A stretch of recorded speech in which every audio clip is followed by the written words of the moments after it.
kabayan, kakapsat, sangkayan. Nandito na po tayo sa Hong Kong International Airport. Mga isang oras din pong mahigit na nilipad ng eroplano ang Hong Kong galing pong Maynila. Time check po mga kabayan. Ang oras po natin ay alas 10 po ng umaga. Ang susunod po nating flight na papunta po sa Chengdu ay mamaya pa pong alas 7:15 ng gabi. Kaya mamamasyal po muna tayo dito sa Hong Kong upang hindi po tayo mainip. Pupunta po tayo mga kabayan, kakapsat, kasangkayan sa Citygate Outlet Mall upang doon po nating guguling ang ilang oras na paghihintay para po sa ating susunod na flight papunta pong Chengdu, China. Kasi po mamaya po pong alas 7:15 ng gabi ang ating flight.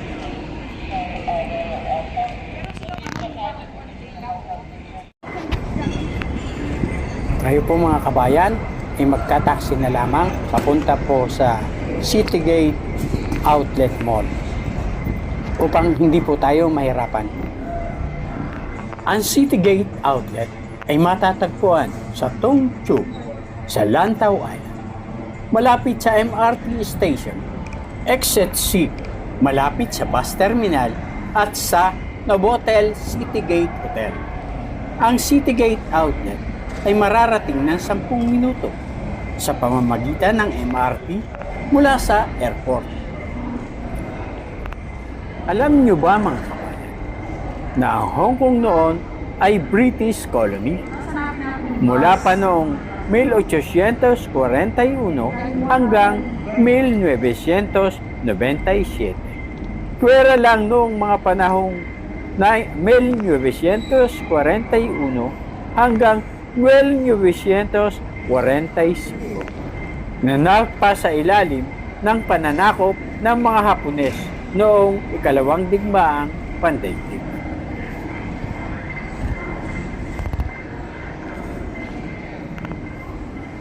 Mga kabayan, kakapsat, kasangkayan, sasakay na lamang po tayo ng taxi papunta sa Citygate Outlet Mall.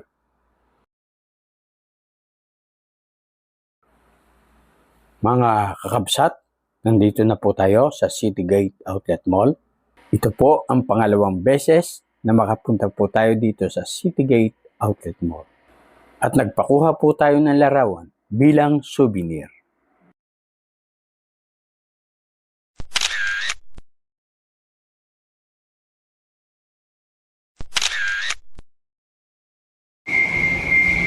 At sa Citygate Outlet po, dito po namin hinintay at ginugol ang mahabang oras na paghihintay para po sa susunod naming flight.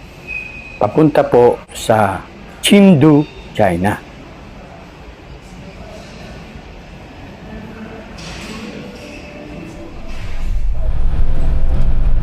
Mga kabayan, kakapsat, kasangkayan, ngayon po ay pabalik na po tayo sa airport. Tayo po ngayon ay nakasakay sa isang taxi dahil ito po ang mabilis na paraan upang makarating po agad tayo sa airport. May napansin po ako dito sa Hong Kong. Medyo makipot po ang mga daan. Parang nasa Pilipinas ka lang. Sa bagay mga kabayan, sa makikipot na daan, diyan nakikilala ang magaling na driver na kayang palusutin ang sasakyan kahit sa butas ng karayo.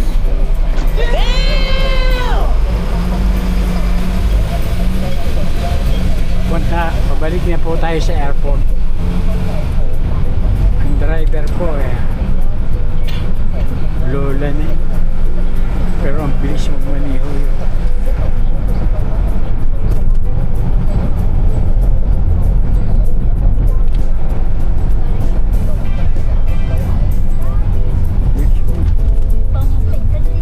Yung sinakyan natin nun, anak. Yung sa cable car, anak. Ang cable car na yun po, yan po ang sinakyan namin noon nung unang punta namin dito sa Hong Kong. papunta po sa Big Buddha. Alam niyo ba mga kabayan na ang pinakamataas at pinakamahabang cable car dito sa mundo ay matatagpuan sa La Paz, Bolivia. Ito ay pampublikong transportasyon na naghahatid ng 200,000 katao kada araw. Dito man sa Pilipinas ay meron din tayong cable car. Pero ito'y pribado. Ito'y matatagpuan sa Tagaytay City. Ito ay ang Tagaytay Highland. Ito ay isang pribadong resort na ang pinapayagan lamang sumakay ay ang mga miyembro at ang kanilang mga panaw.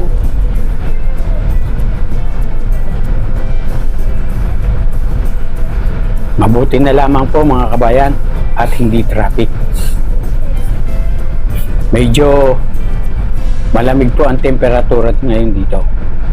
Ang temperature po ay nasa 17 degrees centigrade. Mga kabayan, tingnan nyo ang sasakyang iyon.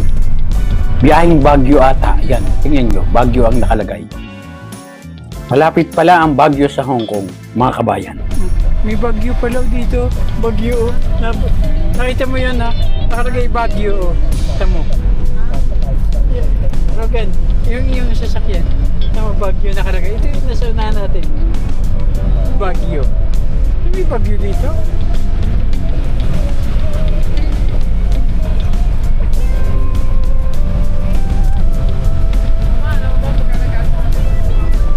Ah. Maliit lang.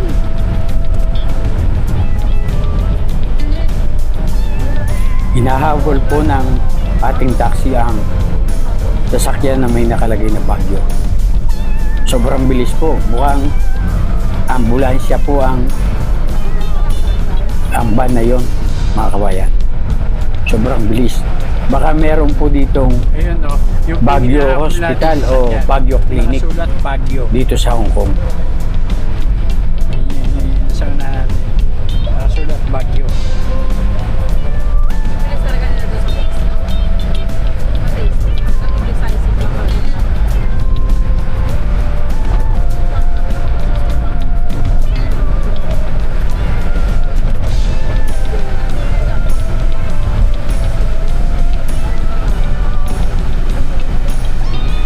Mabilis na mag-drive sa akin.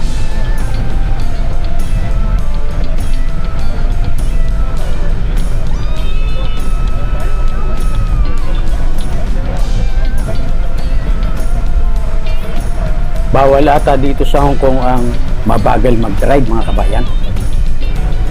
Baka hinuhuli dito sa Hong Kong ang mabagal mag-drive.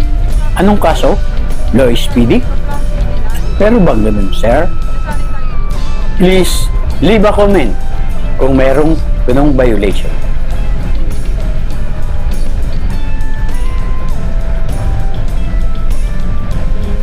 At pakisubscribe po ang ating munting channel upang lalo pong dumami ang ating mga subscriber.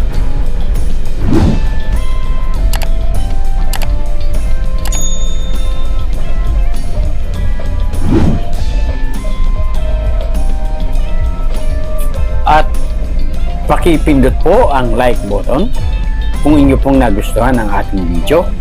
At kung hindi po naman nagustuhan nyo ang ating video, ay pakipindot po ng unlike button.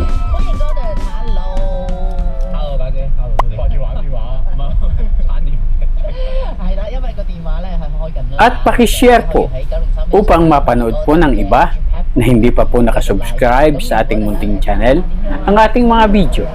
Maraming salamat po. YouTube channel 係會睇到嘅 live 嘅。係啦，兩邊留言咧，我哋都會睇到㗎。有咩想表達啦？ Malapit na po tayo mga kabayan sa Hong Kong International Airport. Ang daming sarap pa.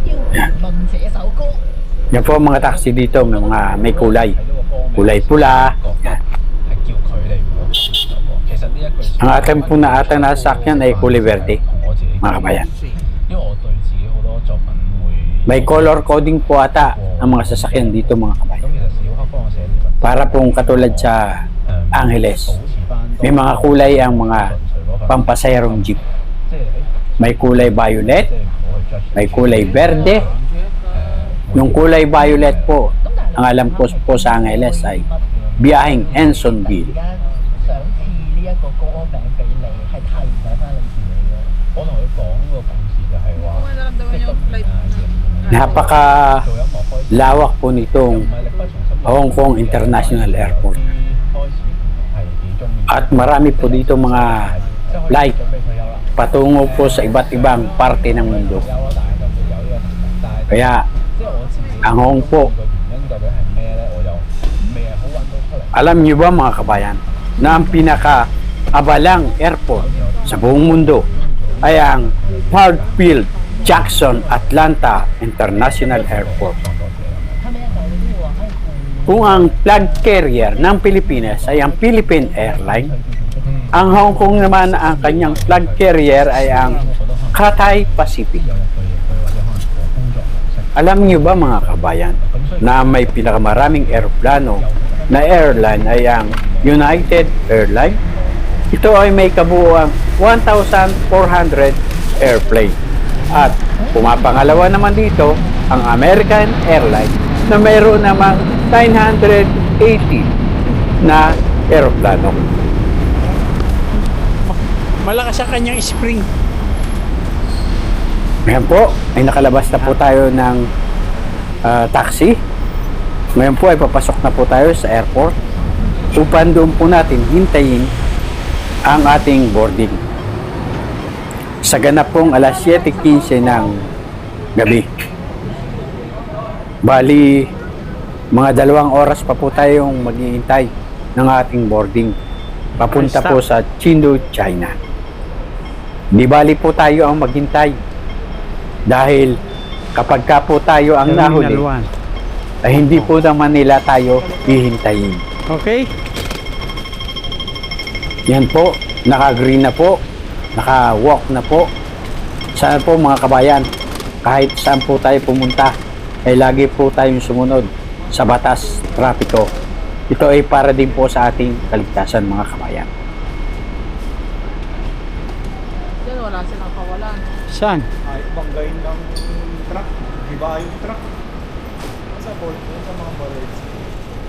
Ang pinag-uusapan po namin mga kabayan ay ang airport Sa mga barrier upuan? Saan tayo? against vehicular attack na matitibay po.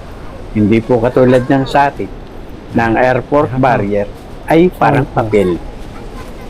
Airport. Sana po ay maging matibay na po ang mga airport barrier upang wag na pong maulit ang madugo at nakalulungkot na trahedya na nangyari noon sa ating mga palipara.